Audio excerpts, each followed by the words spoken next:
Super star ரஜினிகாந்தோட நடிப்பில் இப்போ விறுவிறுப்பாக ஷூட்டிங் நடந்து கொண்டிருக்கும் திரைப்படம் ஜெயிலர் 2. இந்த ஜெயிலர் 2 படத்தை நெல்சன் எடுத்துகிட்டு இருக்காரு. சன் பிக்சர்ஸ் பிரம்மாண்டமாக ப்ரொடக்ஷன்ஸ் பண்ணுறாங்க. அனிருத் மியூசிக் பண்ணுறாரு. அதை தொடர்ந்து தலைவர் பார்த்திங்கன்னா அவரோட அடுத்த படமான 173வது படத்தில் நடிக்க தற்போது தொடர்ந்து கதை கேட்டுட்டு வராரு.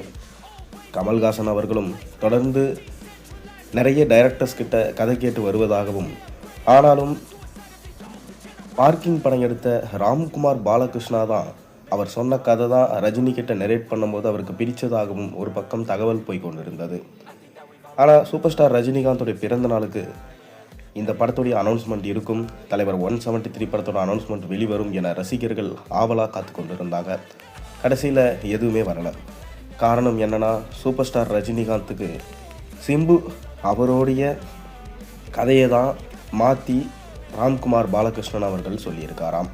இதனால் ரஜினிகாந்த் காலேஜ் ப்ரொஃபஸராக எப்படி நடிக்கிறது, இது ஒத்து வருமா அப்படின்னு சொல்லிட்டு அந்த கதையை ரிஜெக்ட் பண்ணிட்டதாகவும் ஒரு பக்கம் தகவல் போய் கொண்டிருக்கு.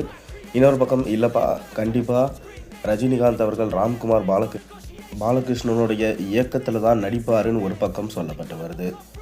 ஆனாலும் இந்த படத்தோட ப்ரீ ப்ரொடக்ஷன்ஸ் ஒர்க்கெல்லாம் இப்போ ஸ்டார்ட் ஆகி போய் கொண்டிருக்கிறதாகவும் ஒரு பக்கம் தகவல்கள் வந்து கொண்டு தான் இருக்குது.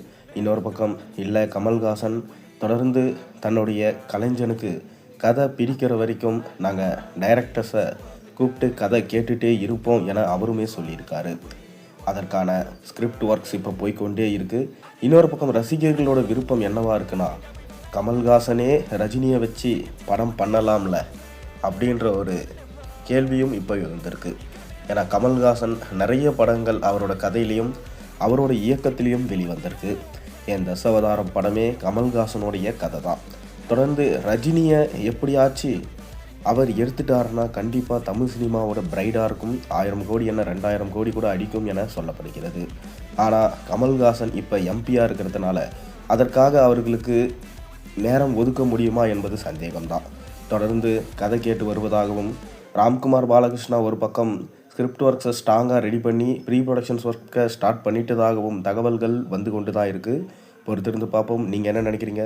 உங்கள் கருத்துக்களை மறக்காமல் கீழே கமெண்ட்டில் சொல்லுங்கள். மேலும் சேனலில் போடுற ஒரு வீடியோஸும் பிடிச்சதா மறக்காமல் சேனலுக்கு சப்ஸ்கிரைப் பண்ணி லைக் பண்ணுங்கள், பெல் ஐக்கனை ப்ரெஸ் பண்ணுங்கள். அப்போ தான் நான் போடுற வீடியோஸ் எல்லாம் நோட்டிஃபிகேஷனாக வந்து சேரும்.